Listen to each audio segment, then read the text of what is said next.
Mr. Parker here. I haven't had a video in a really long time, and I don't want to do my update yet until the very end of the month because I might have some more stuff coming.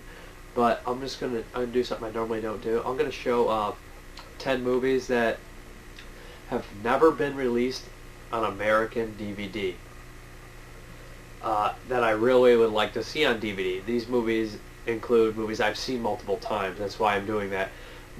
There's tons of slew of other DVDs I'd love to see that I've never even seen yet. Like Death Weekend I've never seen, and I'd love to see a DVD of that. Kind of holding off to watch it before that. Stuff like that.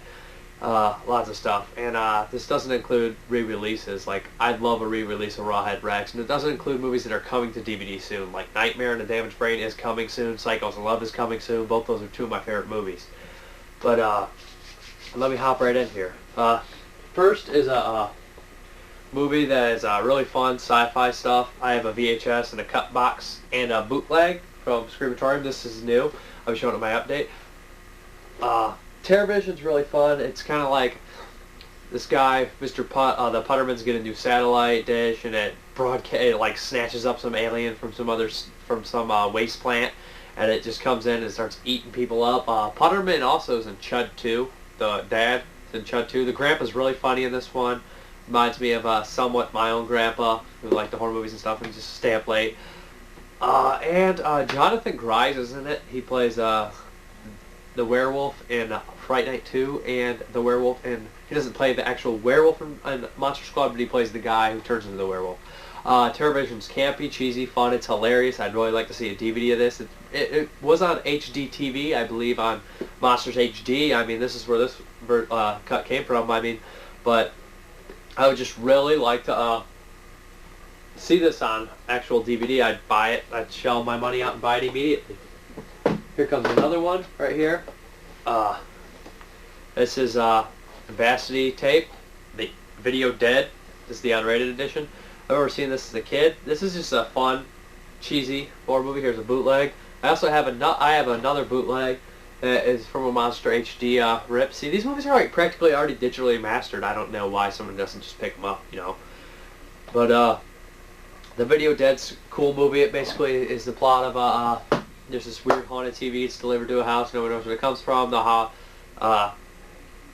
TV basically spews out zombies out of it, and you can't get rid of the TV. The zombies will go on killing and killing, and you have to either lock them up in a room so they'll eat each other, or basically, you know, scare them away with mirrors and stuff. It's really cheesy, but it's cool, and it's low budget, and it's got some cool scenes in it. The acting's not very well, but it's still a cool movie.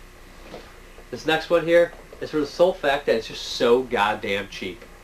There's a UK DVD out, but there's not an American one, and it's a Vipco DVD, and I know they sometimes don't do the best jobs from what I hear. But this is the Spookies, directed by two different directors at first. This is a bootleg. The Spookies was like shot half, a movie called Twisted Souls. It was halfway directed, and it was under the title Twisted Souls, and then I think like the director backed out or something happened, I don't know. Somebody came in and shot like the remaining other half and mixed a different movie completely, and they mixed the two movies together and you get the Spookies. It doesn't make any sense. It's filled with monsters, cheesiness. It's really fun, and it's hilarious. Piece of staple for the 80s for me. This next one here is probably my all-time favorite movie that's not on DVD. One of my all-time favorite movies ever made, period. This is Night of the Creeps. This is by Fred Decker. He did Monster Squad and RoboCop 3. Night of the Creeps is awesome. It's like Slither. This includes the alternate ending as well. Tom Hanks is in it. Tom Hanks is the best. I have two VHSs and a cut box, and this one only cost me 50 cents. I know that stupid stickers there, a couple stickers, but for 50 cents I picked it up in a heartbeat. This is Night of the Creeps. Night of the Creeps is a throwback to 50 sci-fi movies, but it's also a zombie movie, and it's a comedy, but the only complaint about the movie completely, it's a great 80s movie too. It has like a Revenge of the Nerds feel going, has like a throwback to the 50s horror movies going, has dark humor going, has a lot going for it. It's a really awesome movie.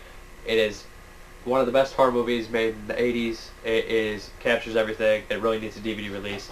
I also have a HD, I believe HD TV release of that too, bootleg.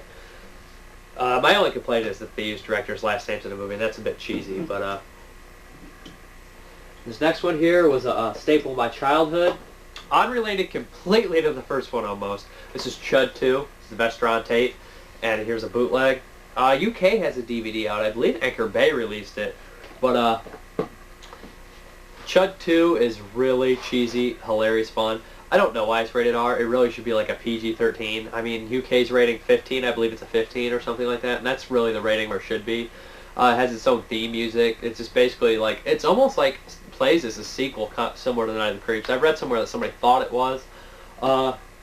It's just Bud, the Chud, the music's great. There's a lot of comedy. It's like, I would compare it to like on the level of cheesiness, like and funness, as like a Critters 2 or something. Like, it's good. Like, it's about as bad as Critters 2. I don't know why I got minus the boobs in Critters 2. Even though Critters 2 has a PG-13, it still has some boobs.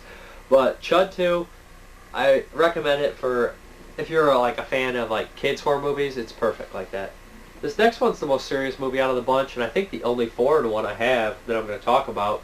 This is Todesking. I'd love to see an American release of this. This is the Japanese, and I don't know if it's any good. Or I've watched this. Oh, I mean, I don't know if this edition is really shitty compared to the other edition out there, but I mean the Europe edition. But it has the same features on it. This movie is awesome. It's like a George Butteret movie. I never say his name right. But this is my favorite of his bunch. I think it's better than Shroom and Necromantic 1 and 2. And I really wish Barrel, if they're still around, would get off their ass and release this.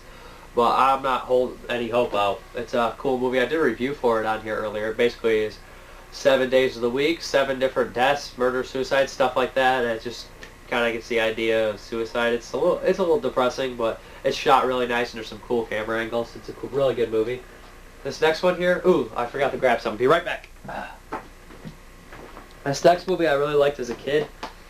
I've seen it a couple times since, I believe. This is Nightlife, 1989. It has Scott Grimes and John Anson in it. This kid works in like a mortuary and like these zombies get brought back to life. Here's the VHS, original RCA, still sealed. That was a bootleg right there from Screamatorium. Man, this is when I first got half.com, first realized that I was about 12 years old. This is the first thing I ordered from half.com, 10 bucks, still sealed with shipping. That's what I paid. It's a pretty cool movie if you like the, I remember the case. It's a zombie comedy type thing. Here's another one that's pretty cool. There's a foreign release of it. It has, this is the only movie you'll ever see that I can think of that has Sid Haig and Robert Englund in it. Robert Englund before he's Freddy Krueger. This is on Galaxy of Terror. It also has a guy from Happy Days, and also has a couple other familiar faces. Galaxy of Terror is like a ripoff of Alien, but it's really fun, and it has nudity in it, and Sid Haig and Robert Englund as well. The end is over the top with the glowing red face, but if this sounds like sci-fi trash, is up your alley, check out Galaxy of Terror. I mean, I wish they would get off their ass. There's an Italian DVD bootleg that I do have, that I've seen. Like, I don't have the real one. I have it downloaded and then filed and everything, but I haven't got a chance to sit through that one yet, but I saw some pictures of it and it looked excellently digitally mastered. This next one here, it comes to no surprise. This is Phantasm 2. This is the VHS right here from Universal. Goes for a pretty penny, I guess. I still have it, not cut in anything, so I just put it in the factory case. And this here, I just picked it up, this will be my update, is Phantasm Region 2 DVD, but it plays, I think it's actually the Canadian DVD. It's a really cheap company. It's digital entertainment. People tell me that it's like, they think it's just straight from the Laserdisc. I watched this DVD and it wasn't too bad, but if you guys aren't familiar, Phantasm 2 is probably the most popular. It's definitely the most popular of the sequels. Maybe even rivals popularity 1. I like Phantasm 2 a lot better from what I remember from 1. I haven't seen 1 in a while. I do have it. It's been a few years at least, but I just watched 2, so it's fresh in my mind. Reggie has more jokes in it. There's 3 balls in this one, and 1's the gold one. Don't mess with the gold ball, man. It's gorier. It goes deeper into it. Some people could call it like a remake, kind of like, you know, how Evil Dead 2 was a bit like remake. It just had a bigger budget. It was more entertaining, more action-packed, more epic. I think it's a cool movie. Here's another one. This one's not very talked about at all, but I remember seeing the case all the time when I was a kid. I never read it until recently. I just tracked it down by about last year. Picked it up. Unmasked Part 25 is the VHS from Academy. And here's the Screamatorium bootleg. I talked about Unmasked Part 25. I would compare it to something like Psychos in Love. It's like or Behind the Mask maybe even got a little bit from it. It's like it kind of makes fun of slashers. It's like a slasher parody. Back in like '87 it was doing this, '89 or something like that. It's like a slasher parody of parodies. He's in a movie and stuff, but it's just like basically take Jason and like let's get some like psychological details about Jason and then make them a complete like pussy who like reads poetry and everything. It's pretty funny. That's the 10 I decided to do. I might come back and do some more that I'd like to see on DVD. These are ones that I've seen multiple times that I did. I didn't want to start talking about Death Weekend and stuff, which I would love to have a DVD of, which I haven't seen, or Forced Entry or something like that Chud's read. Should be working on. But thanks for all watching. Sorry I'm so squeaky. I'm kind of sick.